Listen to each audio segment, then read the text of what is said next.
Before my big Extra Life live stream on November 7th, I'm doing a special Halloween live stream.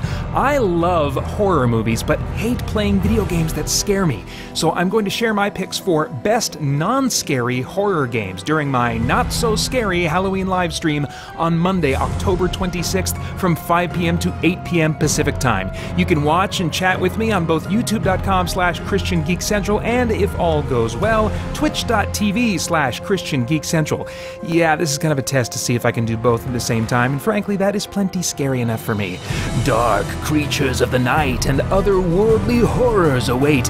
But don't worry, there's nothing to be afraid of, just lots of video game fun you can join me for this Monday, October 26th from 5 p.m. to 8 p.m. Pacific. Hope to see you there.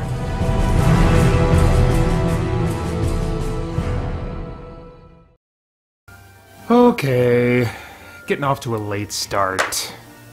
I thought I had everything all set up the way it was supposed to be set up. YouTube forced me to use their new version of the streaming backend tools, which I'd been putting off for a long time, but yeah, so there was a learning curve and blah blah blah, and I am not good at things, and that's why.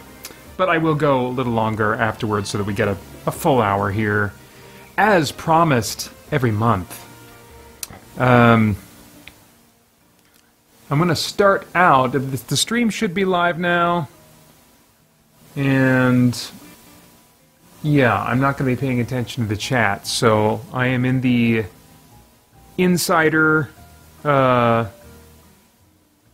voice chat channel on our Discord server. So I'm just going to jump into it now. Stefan Kremik, both Stefan Kremik and Colin Wright supporting me this month at the $25 tier, and thank you both very, very much. Stefan asked me to play, well, he has a list of games in case, you know, he doesn't get in touch with me, which, Colin, you're welcome to do as well. And among that list of games is Monster Hunter World, which I'm totally in the mood to play. So I'm going to play some Monster Hunter World, and Stefan also asked me to talk about my testimony, and which by that I assume you mean, Stefan, just kind of how I became a believer. And I don't have, let's see here, I'm going to pick a quest here that is not going to require a lot of difficult, you know, maneuvering and stuff. Otherwise, there's no way I'm going to be able to talk like this about anything meaningful while playing a game at the same time. So let's see here. Oh, I hear somebody. Hi. Let's see, is that... Can you hear me better? I can barely hear you, Reed. Yeah, I'm turned up as high as I can go on my end.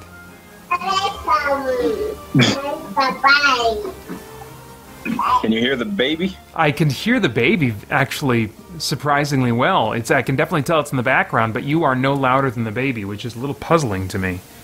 I need to fix mine. I don't think I've got anything connected weirdly over here. Computer, so... Baby, Papa. What does this do? Big. Happy. What is push to talk?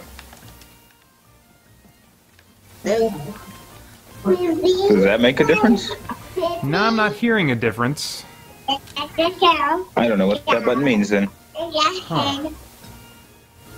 Let me just double sure that it's not something about my connection. Hang on.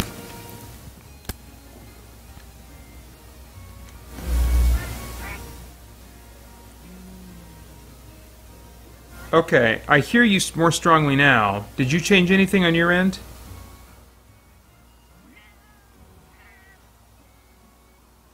Okay, hang on a second.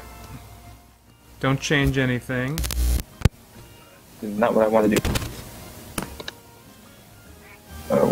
Oh, okay, yeah. I think it was what you changed, because I changed my inputs back, and we're good. Weird.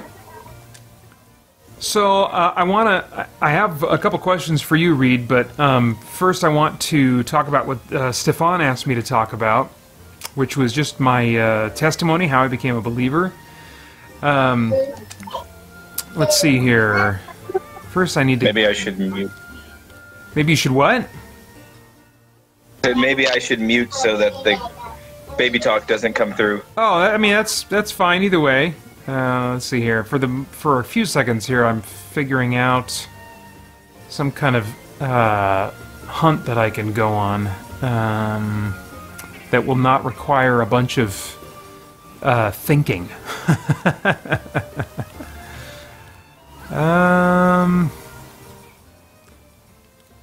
Gosh, let's see here.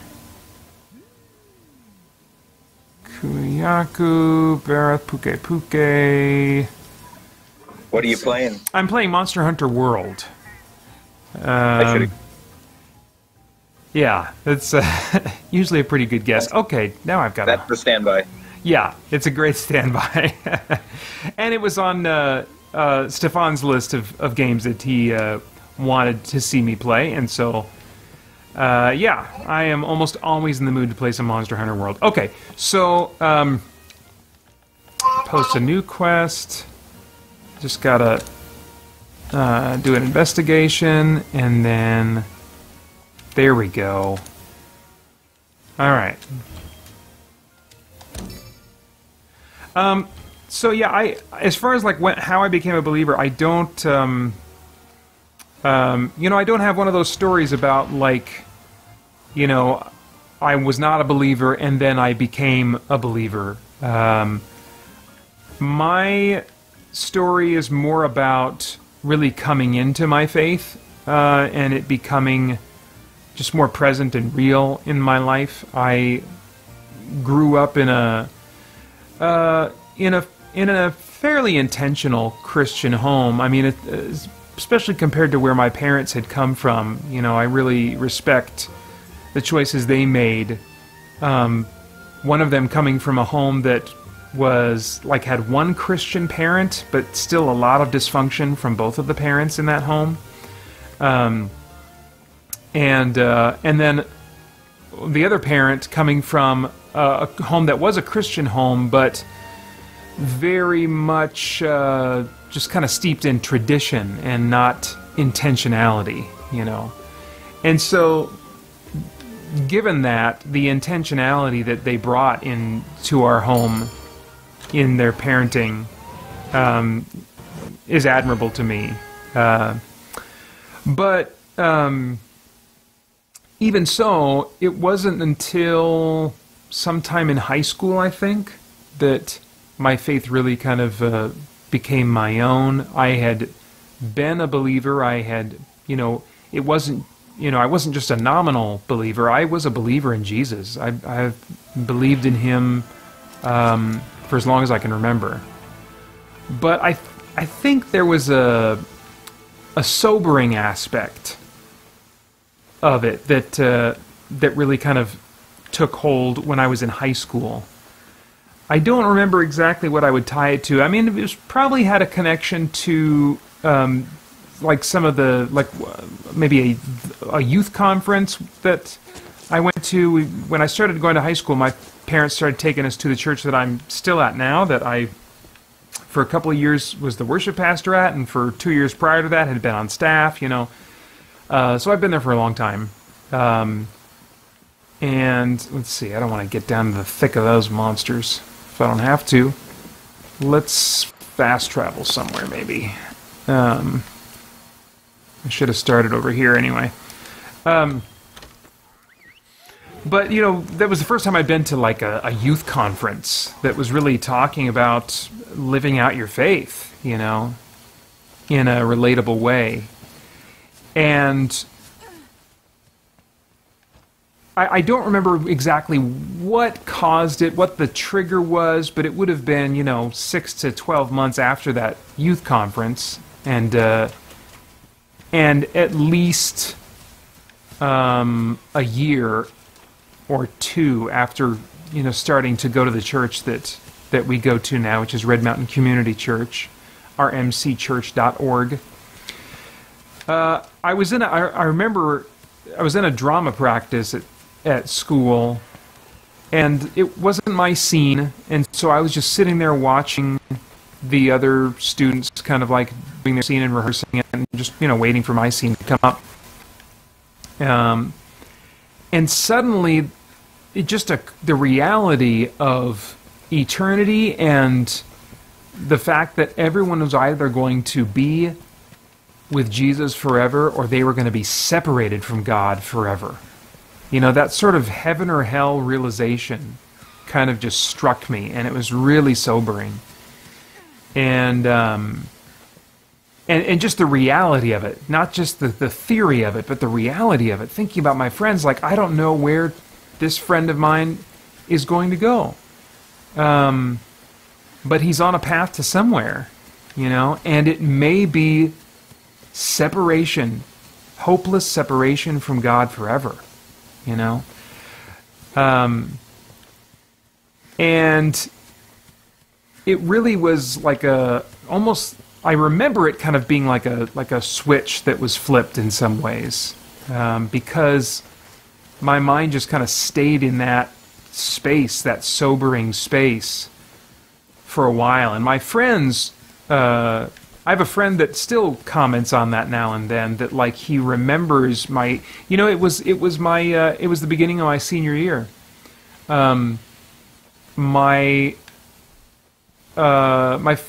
friends just noticed a change in me, that I had just become a much more serious person, a much more quiet person, and, you know, I'd been so arrogant my junior year because of how I was just having a lot of success in, like, plays that we did at school. I mean, like, there was two big plays we did that year, and I always ended up getting a part in all the plays that we did, but that year I got the lead in 2 of the 3 main plays, and I didn't even audition for it. I auditioned for smaller roles that were more interesting to me, but they cast me in the role of the lead, and so that really fed my ego, and I think people picked up on that.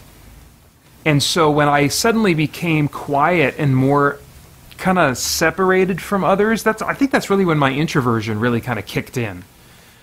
I started wanting to just kind of be alone with my own thoughts. I was just processing a lot of heavy things, and people assumed in the drama circles at school that this was me thinking I'm better than everybody else, when in fact it was much closer to the reverse. It was just very sobering, just suddenly thinking about reality that way, and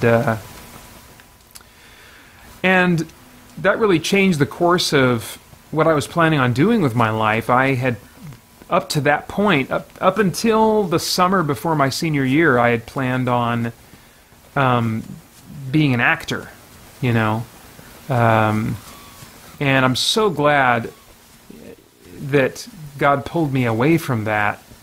You know, as a person who loves movies and reviews movies and is interested in the production of movies and stuff, over the years I've learned more about how that industry works, and how I just would not have been a good fit for it. I won't say more than that. I just would have been a terrible, terrible fit for that life, and I think I would have entered into a lot of sin, and I think I would have wandered away from God, and I don't think my faith would have reversed, you know, that I would literally turn away from faith altogether, but I think I probably would have enormously compromised. Yeah.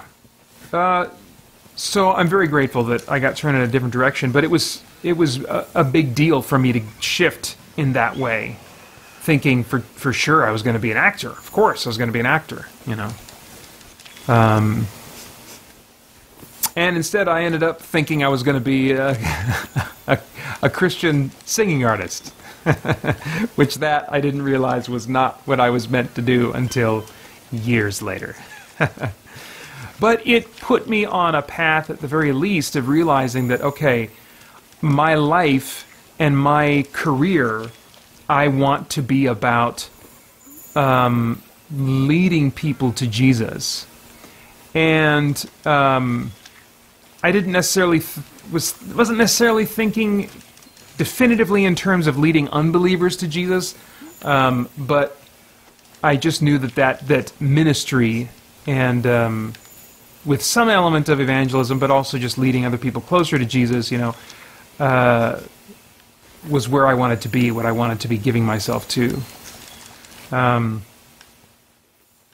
so I think that, if there was something that really made the difference, it was a combination of, it was a kind of a joining of three elements. One would be my own personality traits that lead to questioning and doubting, just very naturally.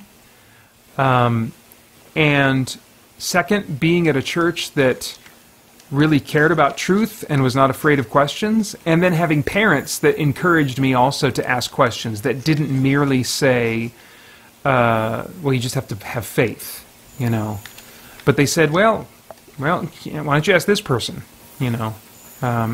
They respected the questions that I had to ask. And so I think those three elements really brought me to the point where my faith kind of became real. Because once I started seeing that, oh my gosh, there were like good answers to these questions, then who Jesus is wasn't just like a story.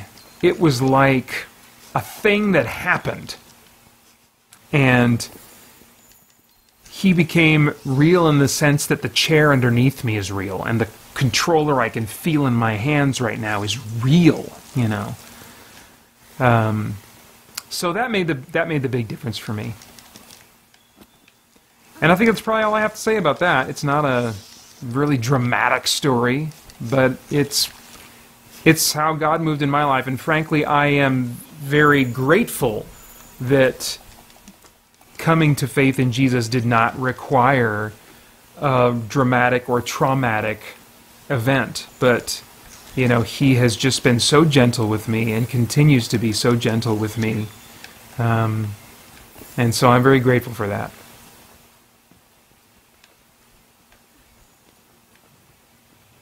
So Reed, I'm done blabbing on that now if you want to hop back in any time. And if you have anything to add about your experience becoming a believer or a different topic you want to talk on, I've got a couple questions for you that I'm chomping at the bit to ask. I can imagine.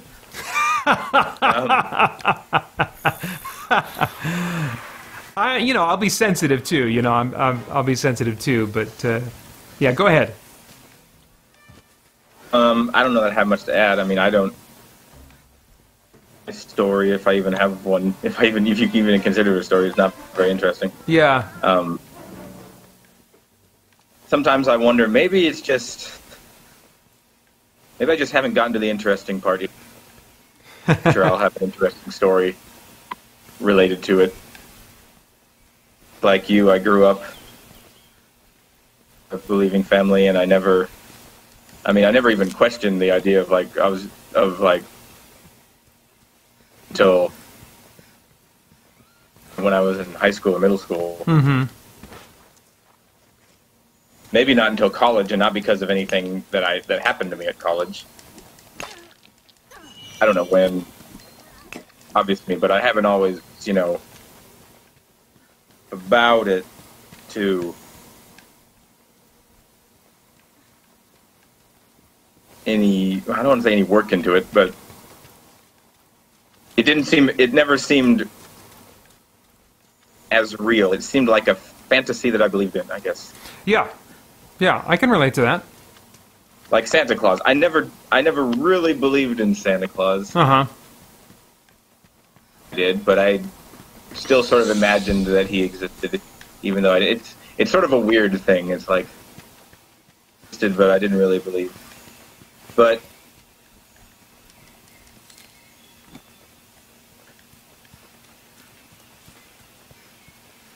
to explain.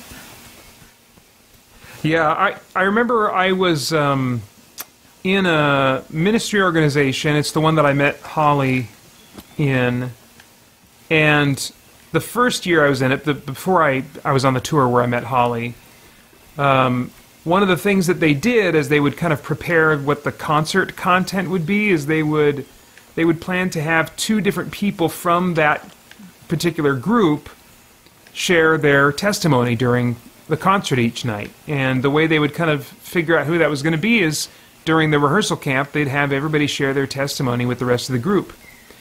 And one gal whose testimony ended up being selected, I found very, very refreshing the way that she shared it, because she said, you know, that she used to feel bad that, like, or kind of ashamed that, you know, she didn't really have this amazing story to tell because she grew up in a Christian home and she's always believed for as long as she could, you know, for as long as she could remember, I mean.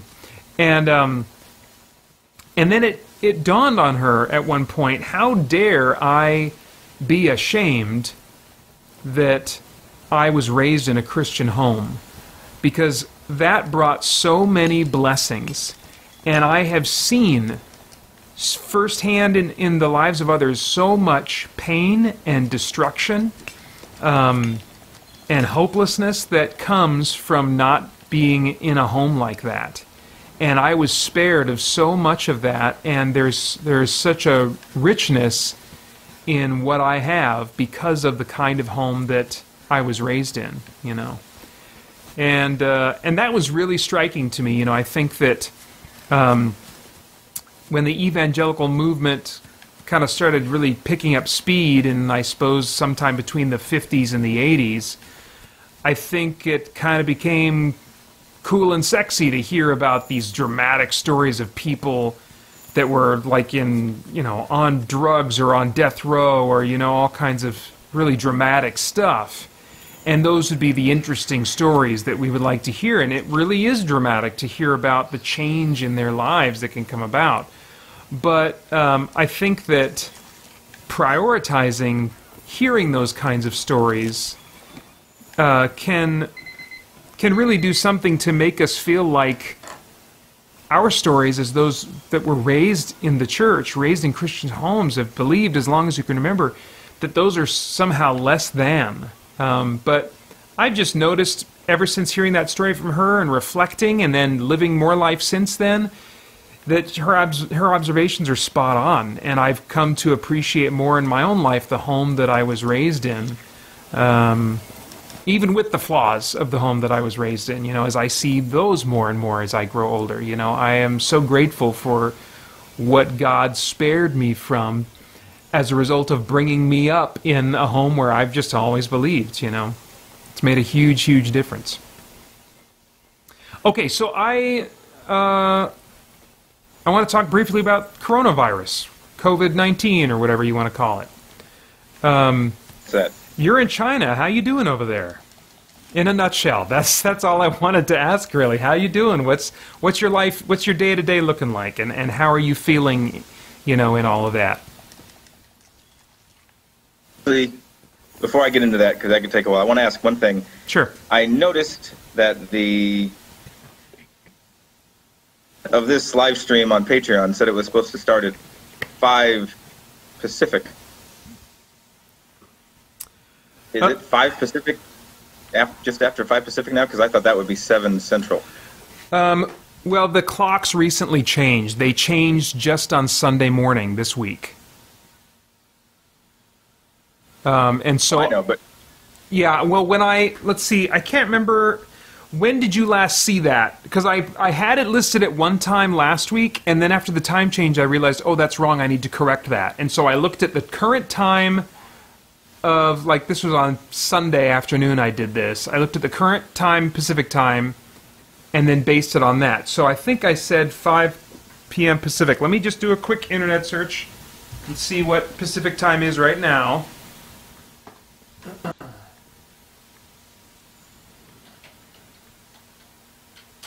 well, I think time. Let's hear. Yeah, it's 5 it's 5:31 Pacific, and I'm pretty sure I adjusted it to say that it starts at 5 p.m. Pacific. That's weird. I just did a Google search and it says it's 6:31 Pacific. Oh my gosh, are you kidding me? Huh. That's weird. Okay. Maybe coronavirus shut down the sites that keep track of the time. Around here, it seems like everything's kind of shutting down. So, where you live, because you don't change the clock, so you got to keep adjusting to everybody else changing their clock. I know it's weird, and what I want to do is just say, listen, I'm starting at this time, Mountain Standard Time, which is my time. You all, good luck figuring out Mountain Standard Time. But that just seems to throw more people, and I don't want to give you guys all a bunch of homework to do, so Arizona time, and then tell everybody search Google for Arizona time. Yeah. That's what I should do. That's what I should do. Is just whenever I say that, put a link in whatever I'm putting up. If it's the podcast or the YouTube channel, just say I'm doing 6 p.m. Arizona time. There's a link in the notes to help you out. Maybe that would have helped because I got on. I'm okay right now. Missouri. And I'm in Missouri, which is Central Time, and Central Time is 3 hours. Hi, Francisco. Yes. Hey, Reed. Hey, Francisco. Welcome. Hey, Peter. Thank you. So I'm in Central Time, which is 3 hours ahead of Pacific Time. Wait a minute. What do you mean you are? Where the heck is everybody? What do you mean you are in Central Time? Are you not in China right now? I'm in Missouri right now. Why do you think you Oh. would go back right now, Peter? Well, I didn't know what's going on. I didn't know. Okay, so did you go to Missouri straight from Hawaii? Sorry, yeah, I guess Francisco would know about that because we talked about it before and surrounding the podcast. Yeah. Yes, we went to Hawaii, and out there, we found out that the virus situation was getting worse in China, and a bunch of airlines were canceling flights into China. Ended up having our flight, which flew through Korea, canceled because Korean Air was canceling flights into China Okay. at that time. And so our flight was just canceled. And my parents were like, hey, an extra week, the extra days that they were going to stay in Hawaii after the rest of the family left, we just stayed with them and then flew with them back to our home and then we've been here since mid-February. Okay. Has that? Oh, it's mid-March, so it's been a long time. So when was the last time you were in China? January 26th was when we left. Okay. Yeah, that's Has it been hard being away? For my wife, she's pretty homesick. Yeah. sure. And back now we are scheduled finally to leave. Okay. But it's going to be because anybody flying into from outside has to whole bunch of red tape and testing, and then you have to 2 weeks. Phew. Yeah. Not allowed to leave your house. At least it gets to be at or at least we're gonna be able to be at our apartment. We just won't be able to leave, and people will have to get people to bring us food. Wow. Aside, my school's principal, who's from North Carolina, just went back, able to tell us everything they went through, and he's loving it because it's like he's staying in a hotel where people bring him food and take out his bag. he's an introvert anyway, so he's an introvert, and he's always so busy with the school stuff. Our school classes now and started late, so you know, now he just gets to hang out at his house like he always wishes he could. So this is actually pretty good for him. It'll be survivable for us. So have you just kind of been like having a forced extended vacation in Missouri? What's your day-to-day been? It's been pretty much a forced extended vacation, except it's cold now. Oh, okay. Now it's been cold. There have been a few decent days where we were able to take Olivia out to playgrounds and stuff, but and then I got a cavity filled, so I was able to do that. That was good. Okay. I've seen a few people. I've visited a few people. I saw Invisible Man. Oh, okay. What'd you think? Pretty much the same thing you thought. Okay. It was pretty intense. Pretty intense. And I caught up on the DC animated movies through the library. Oh, okay. That's important. Yeah, there's another one coming out tomorrow I'm going to review. I try to Redbox that. Even I'm assuming I'm allowed to leave the house. Everything's, the way it is now. I don't know how strict they're being in your woods, Pater. Yeah, it's not about being strict. They are just kind of like shutting down a lot of things and making a lot of recommendations. Yeah, so like the first thing I was kind of tracking with was what was getting announced for E3. E3 was canceled. And so that's going to make all kinds of things interesting. And then, we just had spring break last week, and we heard late last week, or maybe it was on Saturday, that the schools would stay closed on Monday, and then we heard yesterday that the schools would be closed for 2 weeks. So I've had to scramble to pull out and update the summer vacation schedule, which I have to update every year because the boys get older and, certain things won't keep their interest, like they did in previous summers. And so I had to... What's wrong with these blocks, guys? Yeah. These were great. Exactly. So I had to scramble and put together a summer schedule early because I couldn't afford to, do another week of just half days. I have a lot of catching up to do still as it is that I wasn't able to complete today because they were home. So yeah, that's our reality for the next 2 weeks. And then, as I suspect, I get the sense this is kind of a nationwide thing, but like people are going hardcore on their grocery shopping. Yep.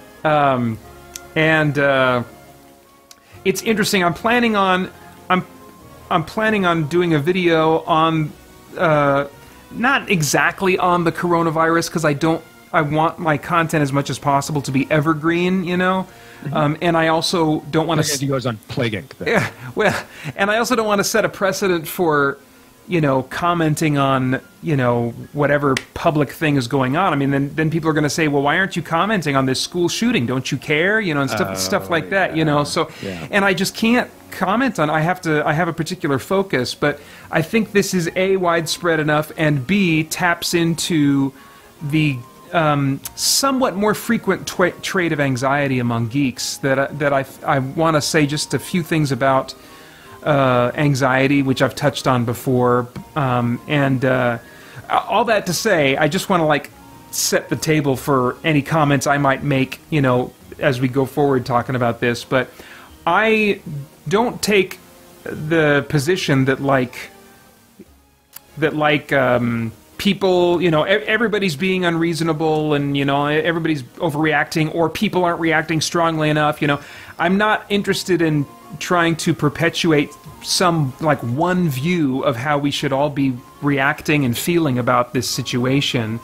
Rather, I want to just turn people to Philippians 4 through 9, which has been some key verses for me as I puzzle through issues of, related to anxiety. And let me go there now, actually. And it says, "Rejoice in the Lord always. Again, I will say, rejoice. Let your reasonableness be known to everyone. The Lord is at hand. Do not be anxious about anything, but in everything by prayer and supplication, with thanksgiving, let your requests be made known to God. And the peace of God, which surpasses all understanding, will guard your hearts and your minds in Christ Jesus. Finally, brothers," and this is still, I think, in the context of talking about anxiety, he continues, "Finally, brothers, whatever is true, whatever is honorable, whatever is just, whatever is pure, whatever is lovely, whatever is commendable, if there is any excellence, if there's anything worthy of praise, think about these things. What you have learned and received and heard and seen in me, practice these things, and the God of peace will be with you." There's way more there than I'm going to unpack right now, or even when I do the video tomorrow. But verse 8 in particular kind of stands out to me. "Finally, brothers," and he gives a laundry list of things that we should think about. And the first thing he lists is, "Finally, brothers, whatever is true, think about these things." Whatever is true, And so my only hope is that however we're feeling about the situation, nationally and globally, that each of us individually is looking at the truth, so that we are not underreacting or overreacting, but rather just reacting in response to what is true of the wider circumstances and cross-referencing those with our individual circumstances, and then beyond that, being gracious and meeting people around us where they are at in their feelings and thinking about this, and just being a help and a blessing to them, whether we think they're right or wrong, to feel the way they are, just setting aside our concern about who's right and who's wrong and the way they're thinking about this, but instead just trying to be a help and a blessing as we ourselves just focus on what's true, So, but, as I look at the situation, I can't read minds, and so I couldn't tell you who is doing what, but just looking at the situation, I'm confident that there are many people that are overreacting, and that are being led by fear, and so it's kind of sad and sobering. It's kind of interesting. I'm sure there are people too that are underreacting, that don't realize that given their circumstances or circumstances of people they know that they will likely be in contact with soon, that they should probably be more cautious than they are, So, I mean, there's that too. I don't want to neglect saying that, but man, there just seems to be a lot of sensationalism in the mix. So you're saying we shouldn't go by Deuteronomy 28:28. We should just not focus on that. You're gonna have to quote that. I can't. The Lord will afflict you with madness, blindness, and confusion of mind.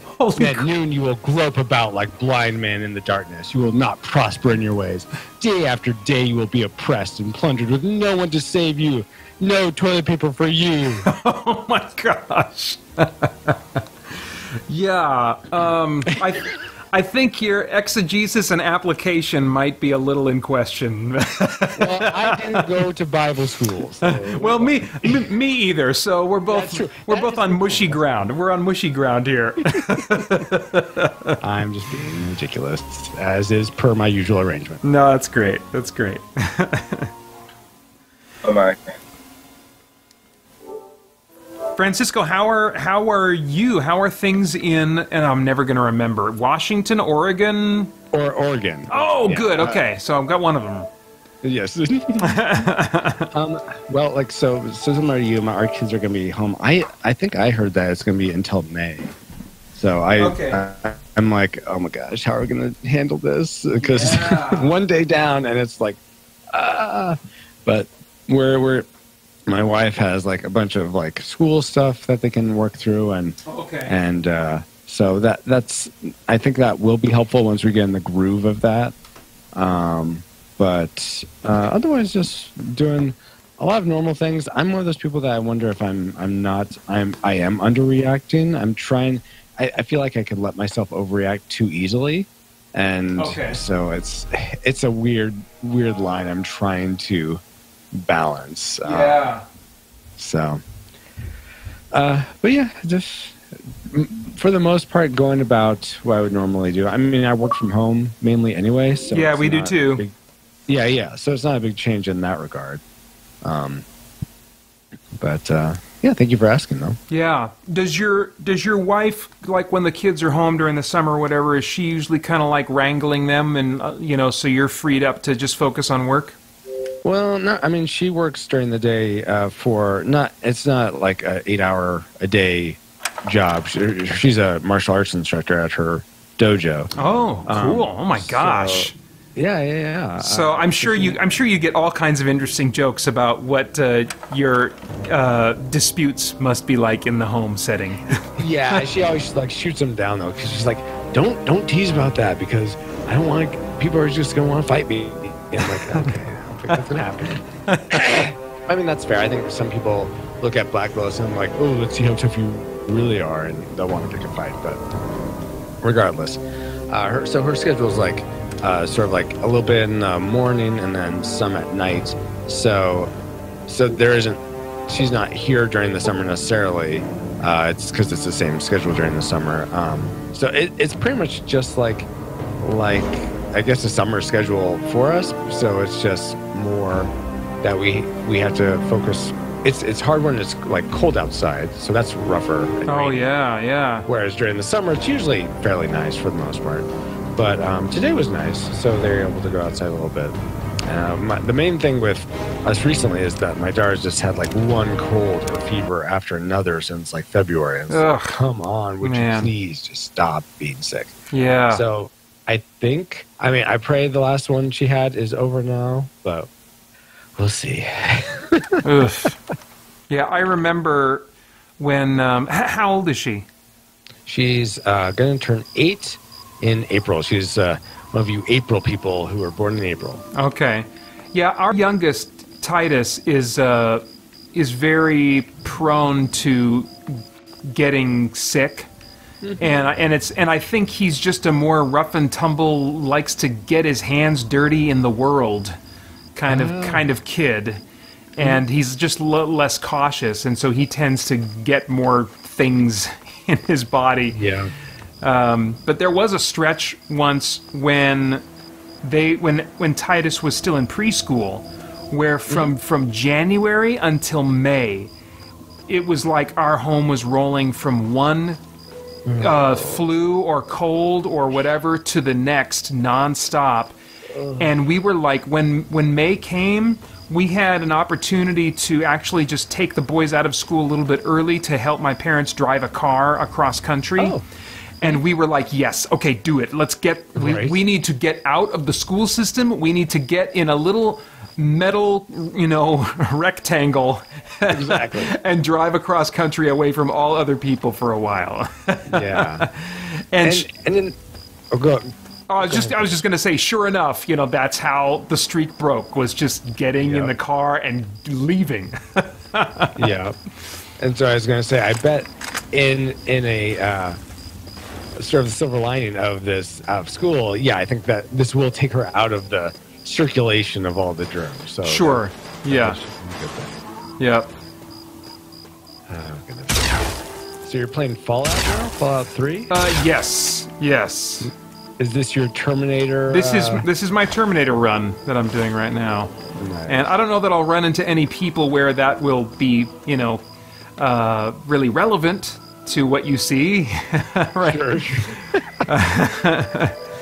It looks like, 2020 Los Angeles, so it's great. Yeah. Well, here's Vault 108. Maybe I'll see some people in here.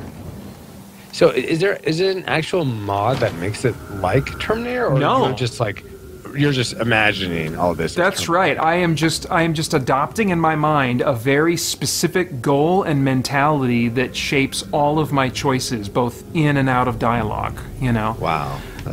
And it really does put that combined with, I mean, if I had just finished playing Fallout 3 for the first time, it wouldn't make the whole thing a brand new experience for me. But that combined with, you know, a handful of years since I last played it, really does make it an interesting, you know, fun new experience. So nice, very cool. Yeah, and it's great timing to have something, you know, a fresh way to enjoy a game, because it might be a little while before I buy a new game. You know, we'll see. Oof, that mold rat made me jump a little bit. A Terminator should not jump. It's like 45 seconds. The video is 45 seconds behind what you're saying, so I'm sure I'll see it here in a second. Yeah, okay. Yeah, and well, one thing I had to get over was that the guy grunts when he gets hit. My guy grunts. Oh. And I was like, well, that's just part of his being an advanced model, you know. And you'll notice that he only has about 4 different grunts that he's capable of doing. So, you know, that he's still plenty artificial. And that's what makes it work so well is there is still, just because it's a video game, just a little bit of artificiality to the kinds of things I might say, the kinds of ways I respond, you know, that it oddly does fit with, like, the Terminator from Sarah Connor Chronicles, if you ever saw that show. I don't know if you ever watched that. I saw a few of the episodes. I wanted to keep watching it, but I never was able to finish it. Okay. But I saw the first few episodes, I was like, oh, wow, I really like this version of it. But, okay. So I'm not familiar with, like, the bad guy Terminators in that so much. Okay, yeah, there was a model that was going after them that was more advanced than, like, the T-800, but not as advanced as the T-1000. So somewhere between Arnie and the Liquid dude. And so he's able to come across a little more personable, you know, when dealing with people. But there's still just a slight fakeness to it, you know? So kind of like a real person that's being a little fake with you with their smile, you know? I'm curious, Peter and Reed too, what's your take on this? I haven't seen all the Terminator movies. I've seen T1 through T3, and I haven't seen any of the other ones. So I don't have the best sort of perspective. But from what I've seen of those, and from what I've seen of the movies I have seen, I feel like the T-1000 was the best, like, enemy robot against them, like the best antagonist. But what are your guys' take? Oh, that's an interesting question. What do you think, Reed? The best villain, that would be Terminator Salvation very well. But I remember the other ones because I saw Terminator. I saw Dark Fate on the airplane. Oh, okay. I don't know, the villain in Dark Fate, not to spoil anything, I'm not gonna, but it was pretty, what's the word I'm looking for? Oh, okay. Heavy, difficult to defeat. Yeah. Sure. I mean, I guess similar. I was just gonna say ominous, something like in terms of, oh my gosh, how are you ever gonna beat this? Yeah, kind of like that, though. I'm trying to think if I felt as much to that as I did with the villain in Terminator Genesis. Probably because Terminator Genesis doesn't have as...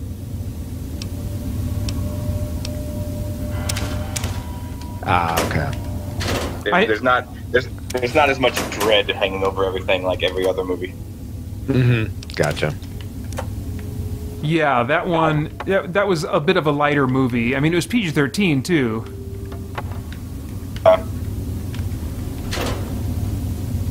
I can't remember the first time I saw T3, the second time I saw it, I was like, oh, this movie's a parody. I get it. Oh, yeah. It was a little harder to take the villain seriously. Yes. No! But comparing the T-1000 to the whatever it is in Dark Fate.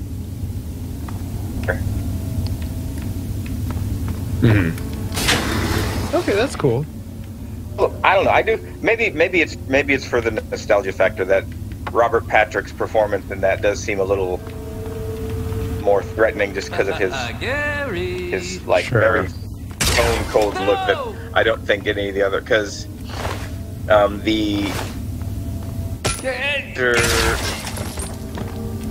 again, not really spoiling anything, but the villain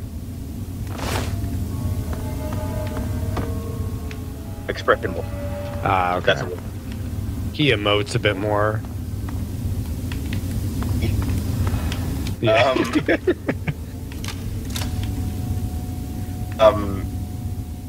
Genesis. I mean, in Genesis, I don't know if you've seen if you've seen the trailer for Genesis, it spoils who the villain is.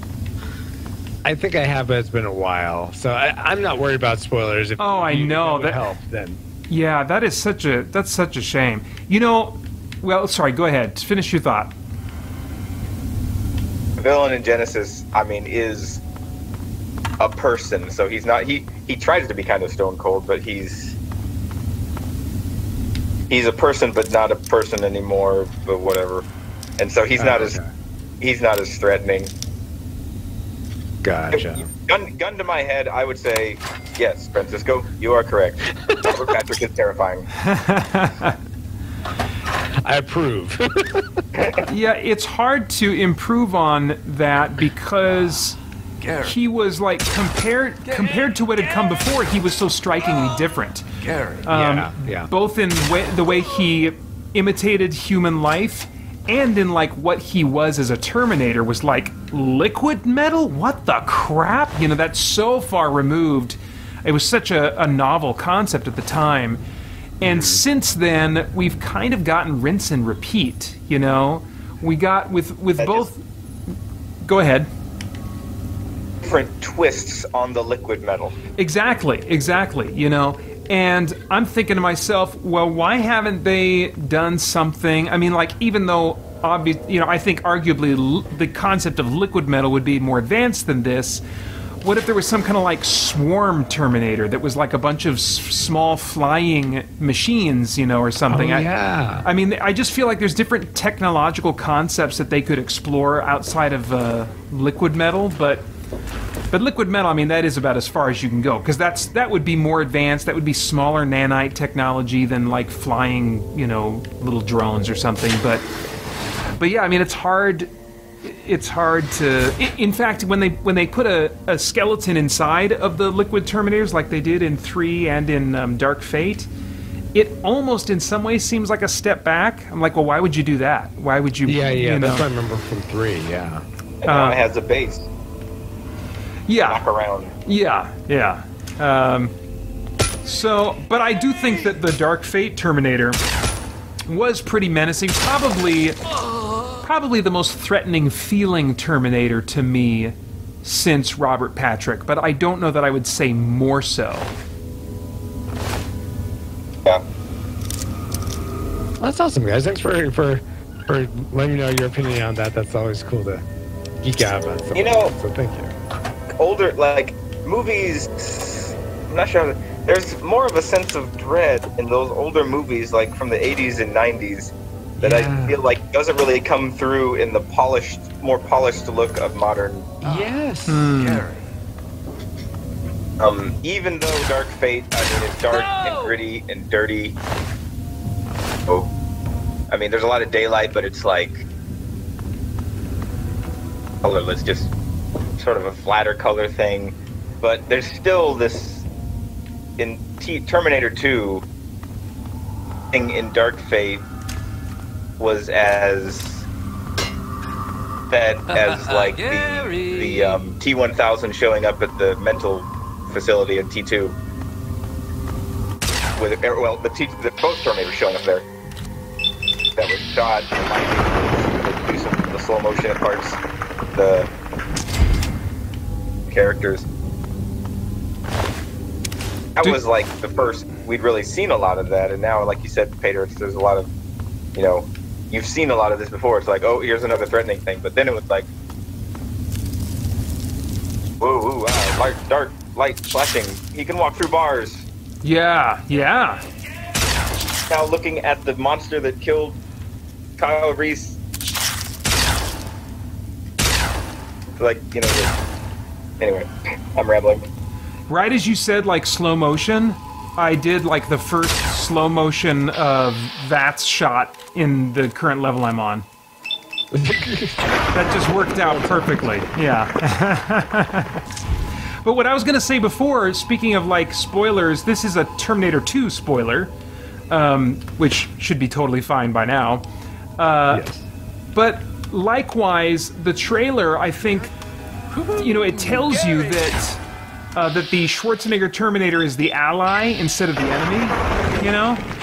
And apart from the rock, the kind of funny rock song in the opening scene where Arnie first gets his clothes from the bikers, apart from that kind of humorous moment, there's nothing in the movie that tips us off that he is there to protect John until the moment where he tells John to duck and fires over him at the T-1000. You know, up to that point, we also didn't see the liquid metal of the new Terminator, and so you could almost believe that Robert Patrick was the protector from the future. And you could almost tell that the way they were setting up the way they shot the movie was, at the very least, meant to show us that John didn't know until the last minute, you know, that Arnie was the protector. But I think arguably it might have even been shot in the way to kind of have the audience wondering too, who, you know, like, is this Terminator about to kill John, you know? I'd buy that. Yeah. Because that shot, like, he's walking up, John's in the corridor, Arnie's coming up, he's got the thing of roses, and then he pulls it open, and he's and in slow motion, he's cocking the shotgun, getting it ready to go, points it at John, and then at the last second tells him to duck and fires over him. You know, yeah. So that's unfortunately the Terminator movies have a history of spoiling things in their trailers. Right. Oh my gosh. Yeah. I'm on blackout on so many trailers these days because of that. If I can manage it, I want to preserve that surprise for my son. You know, he's not ready to watch those movies yet, but, like, I'm thinking... Or is he? Maybe. Well, you know, I mean, we would definitely skip the sex scene in the first one because I do that myself, you know. Yeah. But I talked to Holly about it because I was like, oh, he might be. And she was like, I'm not quite ready for that yet, you know. And so, out of respect for his mother, I will wait. I will wait another year and then bring it back to the court. So, see, Peter, here's your problem. You need to throw out something like Predator or something way more scary, and then you can walk it back. Well, this isn't as bad as that. Yeah, so start with John Carpenter's The Thing, in other words. Exactly. See that? Yeah. I could make a strong case. You know, it's my favorite horror movie. You really don't think he's ready for it? Okay, well, I guess I could settle for the Terminator.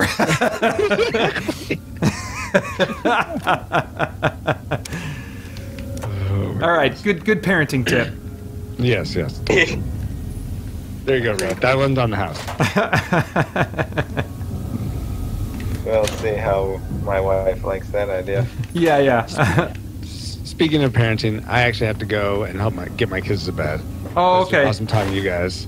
Yeah, good talking to you too, Francisco. Thanks for coming. Of course. Bye, Peter. Bye, Reed. All right. See you later.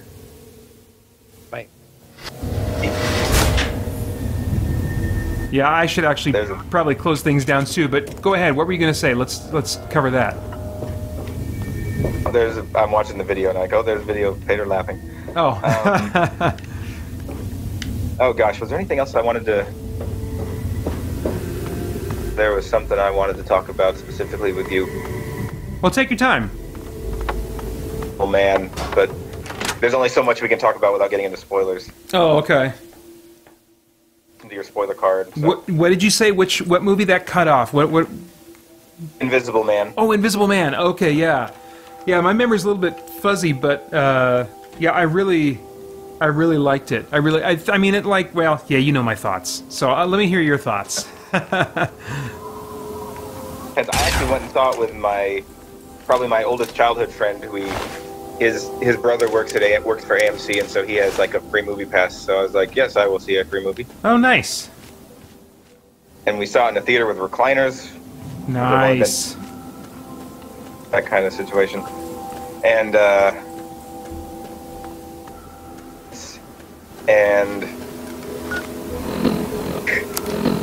it sure had a lot of the slowly rising, getting louder, like rumbling sound. Oh, yeah. And cut to a really quiet scene. I was like, oh, yeah. they did it again. Yeah. I don't know. It's Here. What? Definitely. I agree with you that. Why don't we get into spoilers? We'll just, because it's the end of this. It's the end of the stream, so we'll just tell anybody that doesn't want spoilers for Invisible Man, you got to get out of here. We're gonna finish off with some spoilery stuff for Invisible Man. Last warning. Thanks so much for coming. Bye bye. All right, here we go. Let's talk spoilers. Right. So like you, there was a point in the movie where I was like, I was thinking, surely it's not the brother, because that's too obvious. Yeah. And surely it's not. And then the part where he was like, the brother was like crying, saying starting to, how Adrian treated him. Yeah. Like, oh, maybe the brother actually is good, or maybe this is a fake out. Yeah. And then later when he came and he told her, like, it was obvious that he was in on it. Yeah. When she unmasked him, I was like, oh. Time, it's actually kind of a, and I was thinking, no, this has to be a red herring, and then it was. Yeah. And they revealed it with the surprise. She got him to say surprise, and that confirmed it to her. Yes. Yes. There were a couple parts of it that sort of, the part of it that most took me that bit the most was the sister, because of the email, just like that. Oh yeah, yeah. Not even like saying, "What's wrong? Are you okay? Like, why are you sending me these terrible emails?" It just being like, "You sent me this one email, and da da da da," and I totally believe that it came from your heart, and so I'm disowning you. Yeah. Did you? The movie isn't fresh in my mind, but do you think that the movie allows or presents the idea that their relationship was already a bit strained, or I can't remember, or was their relationship just great? It was just great, but it seemed like they cared. Like her sister cared about her because she came out to her way, and you know. Little strained just because of the situation. Okay. But I didn't see the sister as the sort of person taking something like that seriously, where her sister is obviously living under trauma. Yeah. Even though it's sort of past the point, Adrian is dead. You're not going to get over trauma. Like, oh, he's dead. Oh, okay, I'm fine. And now everything I say is perfectly normal. Yeah, yeah. What they might have done better if they had put it in was maybe a scene that indicates that for a long time the sister had been trying to get the main girl to leave this guy who was obviously bad for her, but her sister, but the main girl just seemed to be on a self-destructive path, and no one could get through to her. And so at some point, when you have someone like that in your life who's just living self-destructively and you can never get through to them, they become tiresome to interact with, even though you love them. I can see if, that it would have worked better if they would have played up some kind of angle like that. And then when the emails came, she wouldn't necessarily say, oh, if this is what you think of me, then screw you, I'm not your sister anymore or whatever. But instead she would say, you need help, and I cannot enable you anymore. And so she would distance herself from her, which would be the net result that the Invisible Man wanted, but in a way that makes a little bit more sense. You know what I mean? That would have, that would have made a lot more sense. in my eyes. I knew it would have been because they still needed her to come back later for that restaurant scene. Yes. Scene. Did you get the sense that the whoever wrote that like really hates the pretentious kind of restaurant? No, I didn't think they spent half the time like making fun of the waiter. Yeah. In a sense. Yeah. No, I didn't think of that one way or the other. I guess because I haven't been to enough pretentious restaurants to know. Hey, what do you think about a sequel? Is it going to be called The Invisible Woman, or is the other guy not really dead, or is there going to be a sequel, like, or do you think they even want a sequel, or what do you make of the ending and where it leaves this franchise? I didn't see it. I saw that ending as a standalone ending. Like, I mean, I've been surprised before at sequels thinking they can't do a sequel to this. Oh, that's actually pretty good. Yeah. But see, like, her becoming the Invisible Woman and suddenly becoming the villain, or being like a hero, like a Shyamalan kind of hero. That'd be weird. You know, I don't see that. I don't see like, oh, he's come back to life, you know, die. And I don't see this kind of movie as the kind of thing where they're gonna bring somebody back to life. Yeah. Okay. But I know this movie was originally in development as part of the Dark Universe. Yeah. So it was really intended to.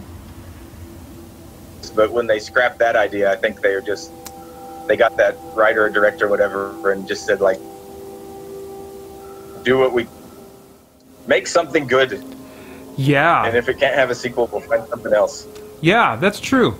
I don't know anything about the behind the scenes. That's true. Yeah, that makes a lot of sense when because how long ago did the Tom Cruise Mummy come out and they just realized, oh, never mind. That was what, 2 years ago?